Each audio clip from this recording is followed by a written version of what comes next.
E aí pessoal, tudo bom com vocês? Meu nome é Aldrin de Carvalho, esse aqui é o meu canal, que é o canal do Aldrin, e hoje a gente está aqui novamente para dar prosseguimento à história da filosofia, com base na história da filosofia do Giovanni Reale e do Dario Antiseri. Seguindo falando aqui da filosofia no Renascimento, fazendo aqui nesse momento um interlúdio para falar das ideias religiosas que estavam circulando nessa época, que naturalmente influenciaram e foram influenciadas por todo o pensamento filosófico do período. A gente está falando então dos reformadores protestantes e hoje a gente vai falar especificamente do João Calvino, ou Jean Calvin. Mas antes de entrar no conteúdo propriamente desse vídeo, eu gostaria de lembrá-los que vocês podem apoiar o canal financeiramente de algumas formas. E quais são essas formas? Bom, vocês podem dar uma olhada aí na descrição, fazer uma doação pontual pelo Pix, clicar no botão Valeu, que está embaixo também, ou doar algum superchat durante alguma live que estiver rolando aqui no canal. Além disso, vocês podem dar uma olhada aí na descrição também, tem vários links para vocês comprarem os livros do Reale na Amazon. Se você comprar através dos links, eu ganho uma comissão em cima do valor. E, enfim, vocês pagam a mesma coisa do que vocês pagariam normalmente pela Amazon, mas acabam me ajudando. Enfim, porque eu vou ganhar uma comissãozinha em cima do valor que vocês pagarem. E, bom, além disso, a melhor contribuição que vocês podem dar do ponto de vista financeiro é o apoio no Apoia-se. O Apoia-se, para quem não sabe, é uma plataforma de apoio mensal em que você seleciona qualquer valor, no meu caso, a partir de R$2, para me doar mensalmente. Dessa forma, por mais que você só doe R$2, o que parece ser pouco dinheiro, ao longo do tempo isso vai acumulando e virando um dinheirinho legal, que dá para pagar os livros do Reale e o resto do material que a gente usa aqui. Além disso, é bom pela segurança que eu tenho de receber aquele valor no mês seguinte, de modo que eu possa me planejar bem aqui com os gastos do canal do Aldrin. E, bom, é isso. Além de você ficar muito feliz, né, ser gratificado com a alegria de estar ajudando uma pessoa necessitada, você também vai receber um agradecimento especial aqui no começo dos vídeos da história da filosofia. Então gostaria de agradecer aí ao Luiz, ao Cássio, à Andressa e ao Denício. Ao Luiz, ao Cássio, à Andressa e ao Denício, isso, por serem os atuais apoiadores do Apoia-se. Então muito obrigado, gente, muito obrigado mesmo, e você que está assistindo aí agora, se não for um apoiador, sinta-se convidado a apoiar também. Mas enfim, vamos para o conteúdo do vídeo.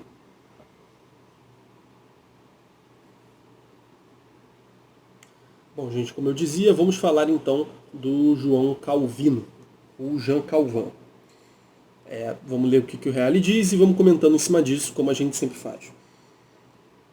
Aqui diz que Calvino nasceu em Noyon, na França, em 1509. Eu não sei falar francês, não sei se é Noyon que se pronuncia, enfim, realmente não sei.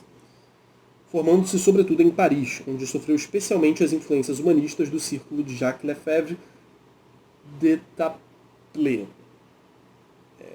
Eu não sei pronunciar isso. Enfim. Seu destino, porém, esteve ligado à cidade de Genebra, onde atuou sobretudo entre 1541 e 1564, então mais de 20 anos aí, até o ano de sua morte, né, que foi em 1564. E onde soube realizar um governo teocrático inspirado na Reforma, muito rígido tanto em relação à vida religiosa e moral dos cidadãos, como sobretudo em relação aos dissidentes. Então a gente já viu aqui nos últimos vídeos como que, enfim, como os reformadores acabaram, pelo menos esses principais, né, acabaram no fim das contas tendo esse tipo de postura política, né? Uma vez desenvolvidas suas doutrinas, em algum tipo de parceria com o Estado, houve então esse tipo de rigidez e de repressão, né? Então ele coloca aqui em termos de um governo teocrático que regulava bastante a questão da vida religiosa e moral dos cidadãos, né? Então é um Estado que não admitia muitos pecados nesse sentido, né? E sobretudo com relação aos dissidentes, né? Então você também não poderia discordar tanto da linha teológica que estava sendo adotada ali, que você era combatido, né? O calvinismo já foi definido como o mais dinâmico de todos os tipos de protestantismo. Então, enfim, é o que teria um pouco mais de maleabilidade com algumas coisas. Mais pessimista que Lutero a respeito do homem, Calvino foi mais otimista que ele a respeito de Deus. Enquanto para Lutero o texto básico era o de Mateus, aliás, de Mateus 9,2, os teus pecados te são perdoados, para Calvino, ao contrário, era o de Paulo, Epístola aos Romanos 8,31, que diz: se Deus está conosco, quem estará contra nós? É claro que, enfim, quando ele associa cada uma dessas passagens a cada um desses reformadores, ele não está dizendo que não acreditasse na outra nem nada do tipo, mas é simplesmente uma questão de ênfase, uma questão de ilustrar um pouco qual era o espírito de cada uma dessas figuras, né? E Calvino se convenceu de que Deus estava com ele ao construir a cidade dos eleitos na terra, que foi Genebra, o novo Israel de Deus. Então, vejam, né? Se Deus está conosco, quem estará contra nós? Isso na interpretação teológica do Calvino, dado que Deus estava com ele nesse projeto de reforma e tal, servia como um certo cartão verde aí para ele instaurar essa cidade dos eleitos e fazer tudo aquilo que eu disse que ele fez na cidade de Genebra. A doutrina de Calvino encontra-se sobretudo na instituição da religião cristã, da qual publicou numerosas edições a partir de 1536 em latim e em francês. Então vejam, é um autor que escreve ainda no latim, mas que também está preocupado com com as línguas populares, né? Mas sem abandonar também o latim, que é a língua da ciência do momento. Como Lutero, Calvino tinha a convicção de que a salvação está somente na palavra de Deus, revelada na Escritura. Então se aproxima do Lutero nesse aspecto. Enfim, isso a gente vê que é comum aos reformadores como um todo, né? Qualquer representação de Deus que não derive da Bíblia, mas sim da sabedoria humana, é um vão produto de fantasia, um mero ídolo. A inteligência e a vontade humana foram irreparavelmente comprometidas pelo pecado de Adão, de modo que a inteligência deforma o verdadeiro e a vontade tende para o mal. Então vejam, né? De novo, se a razão ela tá por ela mesma, né? Ela vai para o erro. Da mesma forma a vontade, né? Desde o pecado de Adão, o pecado original, lá no Gênesis e tudo mais, a nossa vontade ela tende para o mal. Então, por isso que, aí isso a gente falou no Lutero também, por isso que tudo aquilo que deriva diretamente do homem, das suas faculdades e tal, é algo que não é em si mesmo bom. Que é um vão produto de fantasia, um mero ídolo. Né? E a Bíblia seria, ao contrário, a fonte daquilo que é verdadeiro e, de fato, algo que nos apresenta um modo adequado de proceder na vida, enfim, questões morais também, etc. Mas, precisamente, explica Calvino, o pecado original reduziu e enfraqueceu, ainda que não tenha retirado inteiramente, os dons naturais do homem e eliminou completamente os dons sobrenaturais. Então, tem essa diferença de dois tipos de dom. Os dons naturais foram conservados em alguma medida e os dons sobrenaturais foram totalmente eliminados. Como Lutero, Calvino insiste no servo-arbítrio, apresentando a obra da salvação, que ocorre unicamente pela fé, como obra do poder de Deus. Então, tem duas coisas importantes aqui. A questão do servo-arbítrio, a gente viu no vídeo do Lutero, é aquela ideia de que o nosso livre-arbítrio não pode nos conduzir nem para a salvação, nem para a danação. Isso, no fim das contas, é uma questão de fé. O nosso arbítrio é tão fraco, segundo Lutero, que é como se nós fôssemos cavalos e houvesse dois cavaleiros tentando disputar para ver quem vai conduzir esse cavalo. Deus e o demônio, no caso. Se Deus conduz o cavalo, a gente vai para o céu. Se o diabo conduz o cavalo, a gente vai para o inferno. Agora, a questão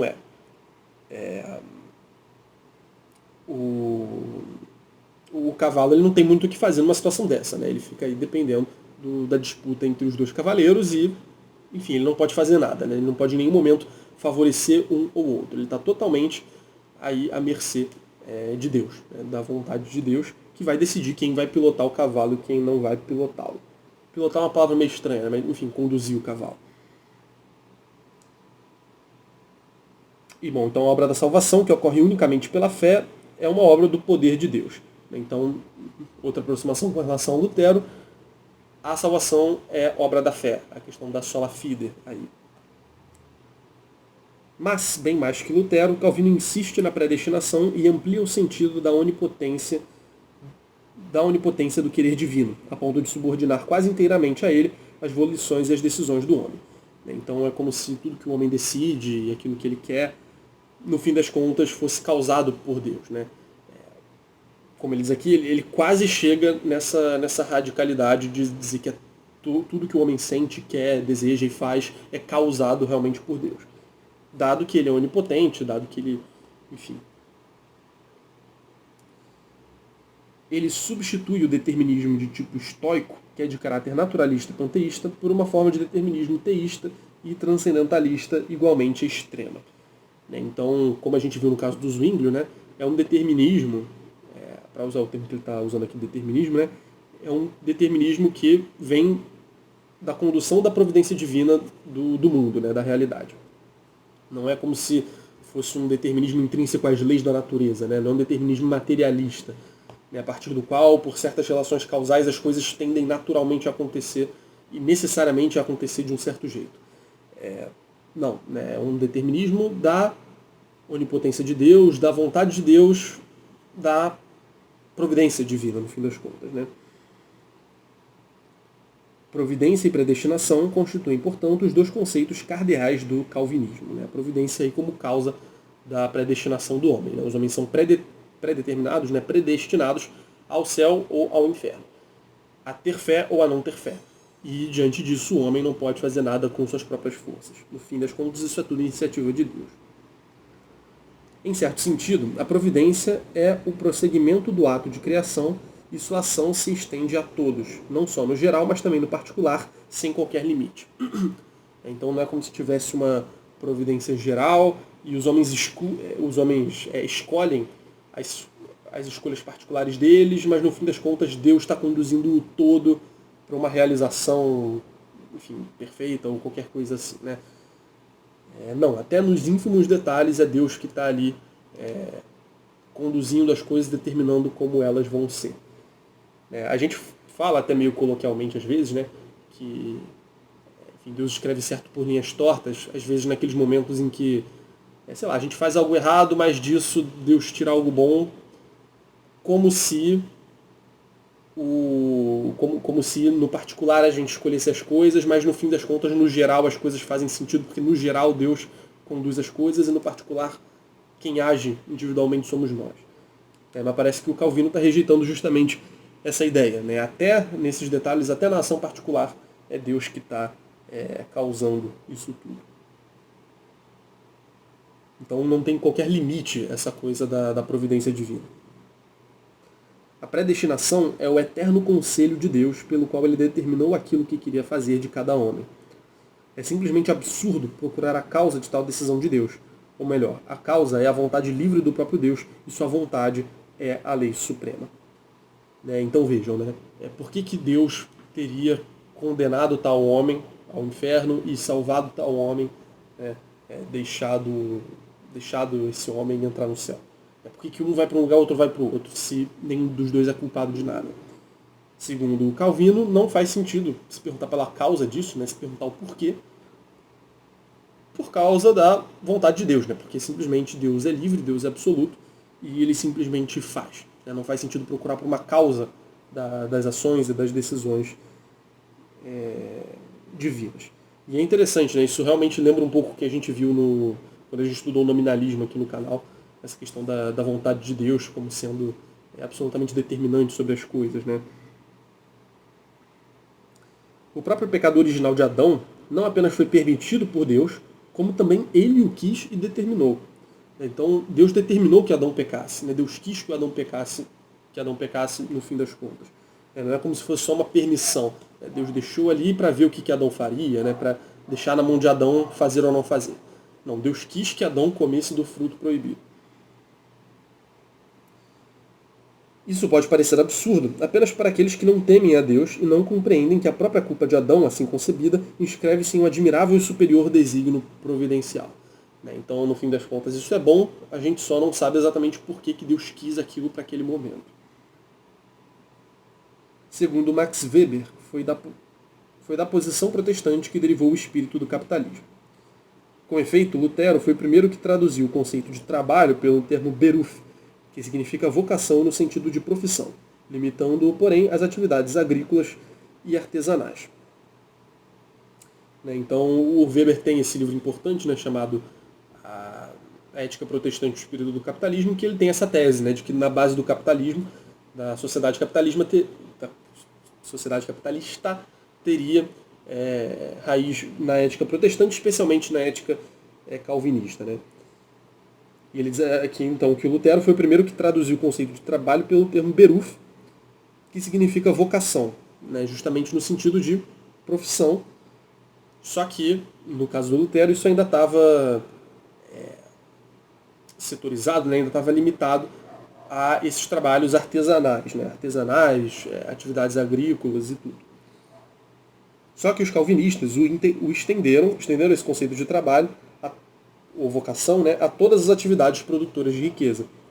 E mais, virou na produção de riquezas e no sucesso a ela ligado, quase que um sinal tangível e precisamente da predestinação. E, portanto, um notável incentivo ao empenho profissional. Então vejam, a partir do momento em que Deus ajuda Deus ajuda na sua vocação aqueles que têm fé, aqueles que, portanto, são eleitos, né, eles realizam a sua vocação de maneira mais excelente, e vocação e trabalho são essas coisas super próximas que se confundem nesse termo beruf. O fato de alguém se dar bem no trabalho, né, ter prosperidade financeira, laborial, vamos dizer assim, acaba sendo um sinal da predestinação daquela pessoa. Então isso naturalmente gerou, culturalmente, né, um incentivo às pessoas a trabalharem mais. Porque se elas sucedessem, né, se elas tivessem um bom retorno financeiro, um bom sucesso financeiro, elas, enfim, isso seria um bom sinal, né, elas ficariam felizes não só porque ganharam muito dinheiro, mas porque sabem que, ou pelo menos tem grandes indícios de que foram escolhidas por Deus para entrar no céu, né? Para ter a sua vocação realizada, para ter a sua vocação realizada mesmo nesse âmbito do trabalho. Mas enfim, gente, esse foi o vídeo. Eu espero muito que vocês tenham gostado.